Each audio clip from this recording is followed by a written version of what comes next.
NISA는 금융상품 투자 시 세금 혜택을 받을 수 있는 제도일 뿐입니다. 우선 수익이 나야 의미가 있고 NISA를 통해 얻는 비과세 혜택 금액 범위는 상대적으로 작아서 그것만으로 노후 생활까지 대비하기는 어렵습니다. 반면 부동산, 특히 자가주택의 가장 큰 장점은 레버리지 효과를 활용할 수 있다는 점입니다. 예를 들어 소득이 높은 분들은 1억엔짜리 아파트를 살 때 1억엔 전액 대출도 가능합니다. 이때 필요한 자기 자금은 중개수수료 등 초기 비용인데 이는 전체 주택 가격에 비하면 그리 크지 않은 금액입니다. 가령 1억엔짜리 아파트를 살 때 중개수수료 등으로 300만엔이 들었다고 가정해봅시다. 그런데 지금 같은 상황에서는 몇 년 뒤 이 아파트 가격이 1천만엔, 2천만엔 오르는 것이 드문 일이 아닙니다. 만약 2천만엔이 올랐다면 300만엔을 투자해서 2천만엔이 수익을 얻은 셈입니다. NISA나 레버리지를 활용하기 어려운 주식 투자로는 이런 수익률을 달성하기가 매우 어렵습니다. 투자 규모 자체가 완전히 다른 것이죠. 또한 집은 누구에게나 필수적인 요소입니다. 만약 월세로 매달 15만엔이나 20만엔을 낸다면 그 돈은 그대로 사라지는 비용입니다. 하지만 주택담보대출을 받아 집을 사면 같은 금액을 내더라도 자산 가치가 유지된다면 지불한 금액이 나중에 자산으로 돌아옵니다. 심지어 집값이 오르면 시세 차익까지 얻을 수 있습니다. 즉, 어차피 내야 하는 주거비를 내면서 자산을 형성할 수 있는 아주 간단하고 효과적인 방법인 것입니다. 실제로 이 방법으로 99%의 사람들이 성공적으로 자산을 불리고 있습니다. 특히 현재 젊은 세대는 세금이나 사회보험료 같은 부담은 큰 반면 나중에 연금 등으로 돌려받는 혜택은 상대적으로 적습니다. 과거 세대와 비교하면 생애에 걸쳐 약 1억엔 정도의 격차가 발생할 수도 있습니다. 평균적인 생애소득이 2억 5천만엔 정도라고 할 때 1억엔이 차이는 극복하기 어려운 격차입니다. 하지만 자가주택 구매와 가치 상승을 통해 이러한 격차를 충분히 만회하고 역전할 수 있습니다. 특별히 복잡한 일을 해야 하는 것도 아닙니다. 집을 사서 거주하면서 대출금을 갚고 나중에 팔 때는 중개업체가 알아서 다 처리해줍니다. 스스로 무언가를 하지 않아도 자산이 형성되는 구조입니다. 이렇게 자산 격차를 극복하는 방법 중 하나로 자가주택 마련이 가장 쉽다고 생각합니다. 물론 일부에서는 젊은 세대가 정치에 더 참여하고 목소리를 내야 한다고 말하지만 현실적으로 쉽지 않습니다. 그렇다면 현재 주어진 제도 안에서 현명하게 자산을 늘려 스스로를 지키는 방법을 찾는 것이 중요합니다. 특히 지금처럼 금리가 낮아 레버리지를 적극적으로 활용할 수 있을 때 자가주택 구매를 통해 미래를 대비하는 것이 현명한 선택입니다. 그렇지 않으면 정말 힘든 노후를 맞이할 수도 있습니다.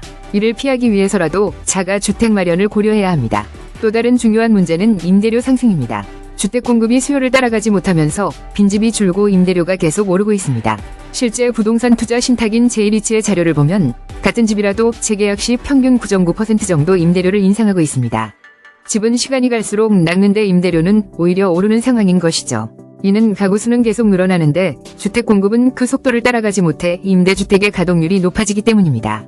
저는 2030년까지 현재보다 임대료가 20에서 30% 더 오를 것으로 예상합니다. 예를 들어 월세 10만엔짜리 집이 13만엔이 될 수도 있다는 뜻입니다. 이렇게 되면 현재 살고 있는 집의 월세가 주변 시세보다 가장 싼 상태가 되어 이사하기도 어려워집니다. 예를 들어 아이가 태어나 더 넓은 집으로 이사하고 싶어도 주변 월세가 너무 비싸 이사하지 못하는 상황이 발생할 수 있습니다. 이는 정말 끔찍한 상황입니다. 이러한 임대료 상승 위험을 피하기 위해서라도 자가주택 보유를 심각하게 고민해야 합니다. 최근에는 정기계약이라는 임대계약 형태도 늘어나고 있습니다. 이는 일정 계약 기간이 만료되면 집주인이 세입자에게 퇴거를 요구할 수 있는 계약입니다. 이런 계약이 일반화되면 집주인의 협상력이 더 강해져 세입자는 임대료 인상 요구에 더 취약해질 수밖에 없습니다.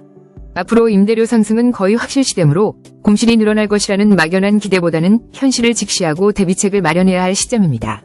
이제 20에서 30대가 자산 가치를 중요하게 생각하며 아파트를 구매할 때 가구 소득별로 어떤 점을 고려해야 하는지 구체적으로 살펴보겠습니다. 현재 신축 아파트 평균 가격이 약 4,200만엔이므로 이 정도 가격의 주택을 구매하려면 가구 소득이 최소 500만엔 정도는 되어야 합니다. 소득 수준에 따라 3단계로 나누어 조언을 드리겠습니다. 첫째, 가구 소득 2천만엔이 고소득 맞벌이 부부입니다. 이분들은 앞으로 소득이 더 늘어날 가능성이 높으므로 최대한 대출을 활용하여 2억엔에 가까운 주택 구매도 고려해 볼 수 있습니다. 2억엔 예산이라면 자산 가치가 가장 높은 미나토구를 최우선으로 고려하는 것이 좋습니다. 타워형 아파트가 아니어도 괜찮습니다. 미나토구는 자산 가치 하락률이 거의 0%에 가깝기 때문에 시세가 크게 변동하지 않는 한 언제든 구매 가격 수준으로 되팔 수 있습니다. 만약 자전거로 통근하거나 주말에 차로 장을 보는 등 역과의 거리가 크게 중요하지 않은 생활 방식이라면 역에서 조금 떨어진 곳을 선택하는 대신 다른 조건을 만족시키는 것도 방법입니다. 추천 지역은 도심 3구, 미나토구, 치요다구, 주호고 또는 그 주변인 bunkyō고, 시나가와고, 신주쿠고, 메고로구 등입니다. 일반적으로 야마노테선 안쪽이면서 주호선 남쪽 지역이 자산가치 유지에 유리합니다. 야마노테선에서 너무 멀리 벗어나지 않는 것이 좋고 사철 노선 기준으로는 2개 역 이내, 메구로역 기준 후도마에, 무사시코야마, 시부야역 기준 다이카냐마, 나카메구로까지 자산가치가 높게 유지되는 경향이 있습니다. 그 이상 멀어지면 자산가치가 눈에 띄게 떨어질 수 있습니다. 주택을 선택할 때 가장 중요한 것은 단연 입지입니다. 아파트의 높이나 단지 규모는 개인의 선호도에 따라 선택해도 괜찮습니다. 다만 세대수가 많은 대단지일수록 관리비나 수선적립금 부담이 적어지는 경향이 있다는 점은 참고할 만합니다.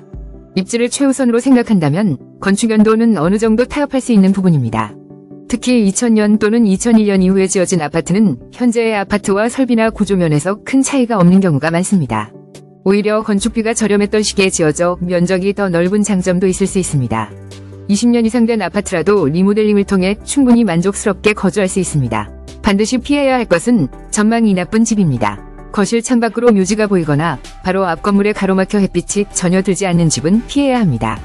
이런 집은 나중에 되팔려고 할 때 구매 희망자에게 매우 부정적인 인상을 주어 거래가 어렵게 됩니다.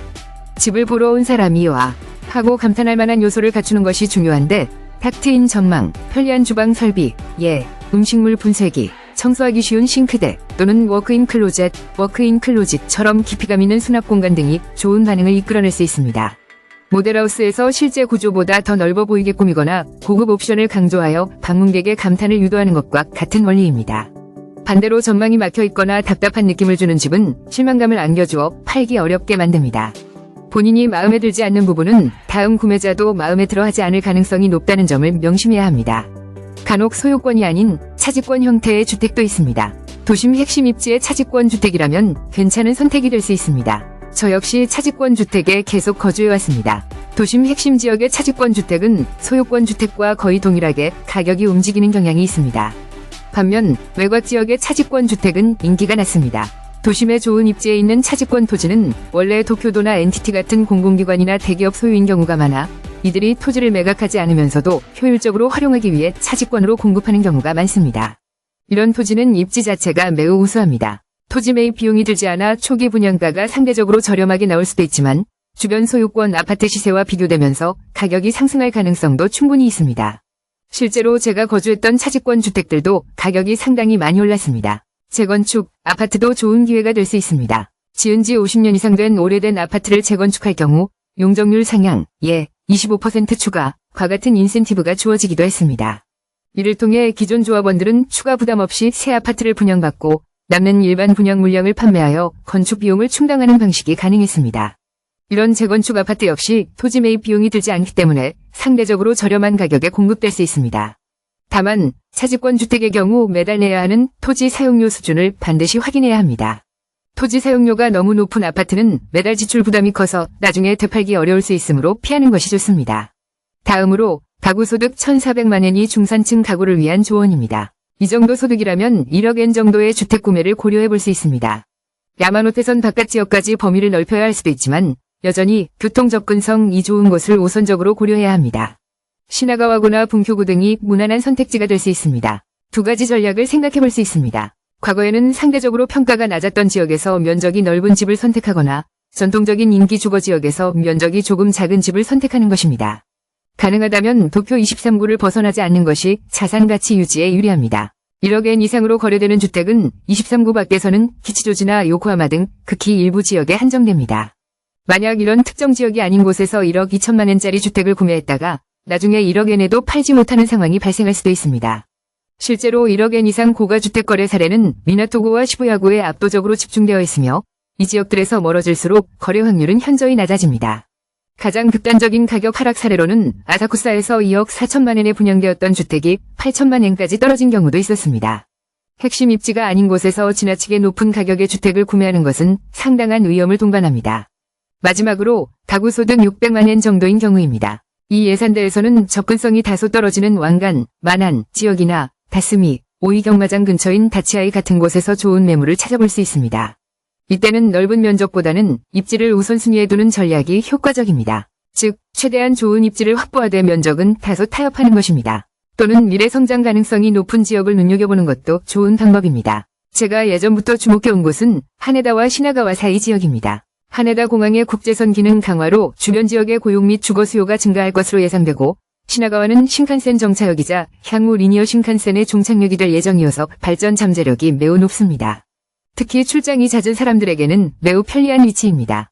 현재는 계익큐선 연선처럼 상대적으로 저평가된 지역일 수 있지만 장기적으로는 이러한 펀더멘털 변화로 인해 가치가 상승할 가능성이 있습니다. 이처럼 지역의 근본적인 변화 가능성, 예를 들어 대규모 재개발 계획이나 신규 지하철역 개통 계획 등이 있는 곳을 미리 파악하고 투자하는 것도 현명한 전략입니다. 예를 들어 고토구에 유라쿠초선 연장 계획이 있는데 당장은 역에서 멀더라도 미래의 가치 상승을 기대하고 해당 지역의 주택을 고려해 볼 수 있습니다. 재개발과 관련해서는 두 가지 접근 방식이 가능합니다. 이미 재개발 계획이 확정된 지역에 미리 투자하는 방법과 아직 구체적인 개발 계획은 없지만 입지적으로 향후 발전 가능성이 높은 지역을 예측하여 선점하는 방법입니다. 두 가지 모두 유효한 전략입니다. 에비스 가든 플레이스, 로폰기 힐즈, 아자부다이 힐즈, 토라노몬 힐즈와 같은 대규모 재개발 사업은 지역 전체의 모습을 바꾸고 주변 부동산 가치를 크게 끌어올립니다. 저 역시 아자부다이 힐즈가 완공되기 전에 근처 주택을 구매했는데 당시 평당 400만엔 수준이었던 것이 아자부다이 힐즈 내 아파트는 평당 2천만엔에 분양되면서 제 주택 가치도 덩달아 크게 상승했습니다. 단순히 좋은 입지를 선택했을 뿐인데 자산 가치가 저절로 올라간 것입니다. 앞으로 제2 로폰기 힐즈 개발 계획도 예정되어 있습니다. 또한 역 앞에 대형 상업시설, 이온몰이 들어서는 것도 주변 아파트 가치에 긍정적인 영향을 미칩니다. 시누나바시나 미나미우나바시 지역의 자산 가치가 높은 이유 중 하나는 이온몰의 영향이 큽니다. 따라서 이러한 개발 계획 정보를 꾸준히 파악하고 투자 판단에 활용하는 것이 중요합니다. 최근 몇 년간 대규모 개발이 상대적으로 적었던 긴시초나 하마초 같은 지역은 어떨까요? 긴시초는 스미다구 내에서는 최상위급 입지에 속하므로 긴시초 내에서도 구체적인 위치 선정이 매우 중요합니다. 유흥가나 경마장 주변 또는 집과 역 사이 통근 경로의 소각장, 묘지, 악취가 나는 공장 등 소위 혐오시설이 있는 곳은 피하는 것이 좋습니다. 하마초는 주오구 내에서도 유망한 지역 중 하나입니다. 스미다강 서쪽에 위치하며 주오구라는 행정구역 주소가 가지는 가치가 중요합니다. 예를 들어 도요스는 최근 가격이 많이 상승했지만 행정구역상으로는 고토구입니다. 1억엔 이상의 예산을 가진 구매자들은 닌교초, 하마초, 스키시마, 다치도키와 같은 주오구 지역을 더 선호하는 경향이 있습니다. 과거 고토구에서 1억엔이 넘는 최고층 펜트하우스를 분양하려 했으나 시장 반응이 좋지 않아 결국 9,900만엔대로 가격을 낮춘 사례도 있을 만큼 행정구역 주소는 가격 상한선에 영향을 미칩니다. 실제 생활 편의성에서는 큰 차이가 없더라도 주소가 주는 브랜드 가치에서 차이가 발생하는 것입니다. 건설사, 디벨로퍼, 별 특징도 고려해 볼 만합니다. 순수하게 자산 가치 측면에서만 본다면 미쓰이 부동산과 미쓰비시 지쇼 두 회사가 신축 분양 시 비교적 합리적인 가격을 제시하면서도 중고로 대팔 때 높은 가격을 받을 수 있는 경향이 있습니다. 이들 재벌 계열사는 좋은 입지의 토지를 상대적으로 저렴하게 확보할 가능성이 높아 분양가를 합리적으로 책정하는 경우가 많고 높은 브랜드 인지도 덕분에 중고 거래 시에도 구매자에게 신뢰를 주어 가격을 높게 받을 수 있습니다. 그래서 저는 개인적으로 이 두 회사의 신축 분양 정보를 가장 눈여겨봅니다. 물론 이 두 회사 외의 다른 메이저 7 건설사들 스미토모 부동산, 도쿄 부동산, 노무라 부동산, 도쿄 타테모노, 다이쿄도 모두 우수한 품질의 주택을 공급하므로 안심하고 구매할 수 있습니다. 실제로 약 2만 가구를 대상으로 실시한 만족도 조사 결과를 보면 메이저 7 건설사들의 주택에 대한 만족도는 전반적으로 높았으며 거주자들은 특정 브랜드 간의 큰 차이를 느끼지 못하는 것으로 나타났습니다. 즉, 브랜드 자체보다는 입지가 자산 가치에 훨씬 더 큰 영향을 미친다는 의미입니다. 따라서 특정 브랜드를 선호하여 입지가 상대적으로 떨어지는 지역, 인하게 위주택을 선택하는 것은 우선순위가 뒤바뀐 잘못된 판단입니다. 만약 가구 소득이 500만엔 미만이어서 앞서 언급한 자산 가치가 높은 아파트를 구매하기 어렵다면 어떻게 해야 할까요?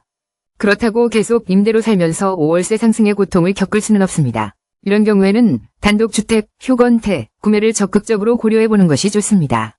임대와 자가 소유 중에서는 자가 소유가 무조건 유리합니다. 자가 소유 내에서 아파트와 단독주택을 비교하면 아파트의 자산 가치 상승률이 더 높을 뿐이지 단독주택 역시 임대보다는 훨씬 나은 선택입니다. 가구 소득 500만엔 정도면 현재 평균 가격인 4,200만엔 수준의 단독주택 구매가 충분히 가능합니다. 요즘 지어지는 단독주택들은 건설기술이 발달하여 단열 성능이나 내구성 등이 매우 우수합니다. 아파트 가격 상승세가 더 가파르다고 해서 단독주택의 가치가 없는 것은 결코 아닙니다. 특히 단독주택은 토지 가치를 비교적 명확하게 계산할 수 있다는 장점이 있습니다. 해당 지역의 노선과 노선시를 확인하고 토지 면적을 곱한 뒤 약 1.4를 곱하면 대략적인 실거래가 수준의 토지 가치를 추산할 수 있습니다. 토지 가치는 시간이 지나도 크게 하락하지 않는 경향이 있습니다. 만약 지은 지 20년 이상 된 중고 단독주택이라면 건물 자체의 가치는 거의 0으로 평가될 수도 있습니다. 이는 곧 토지 가격만으로 주택 전체를 구매하는 것과 마찬가지인 셈입니다. 이런 주택은 가격이 더 이상 떨어지기 어렵기 때문에 예를 들어 4천만 원에 구매했다면 나중에 비슷한 가격인 4천만 원에 되팔 수도 있습니다. 그동안 주택담보대출 원금을 꾸준히 갚아나갔다면 그만큼의 자산이 형성되는 효과를 얻을 수 있습니다. 따라서 중고 단독주택 역시 매우 좋은 선택지가 될 수 있습니다. 이렇게 중고 단독주택을 구매하여 대출 원금을 꾸준히 줄여나가다 보면 나중에 주택을 매각했을 때 단순히 임대로 거주했을 때보다 훨씬 더 많은 자산을 확보하여 다음 단계로 나아갈 수 있는 기반을 마련할 수 있습니다. 또한 시간이 흐르면서 부모님으로부터 상속을 받거나 다른 기회가 생기는 등 선택의 폭은 더욱 넓어질 수 있습니다. 오히려 현재 상황에서 아무런 선택도 하지 않고 머무르는 것이 장기적으로 더 큰 위험이 될 수 있습니다. 중고든 신축이든 단독주택이든 아파트든 면적이 조금 작거나 다른 조건을 일부 타협하더라도 적극적으로 주택 구매를 검토하고 실행에 옮기시기를 강력히 권장합니다. 감사합니다.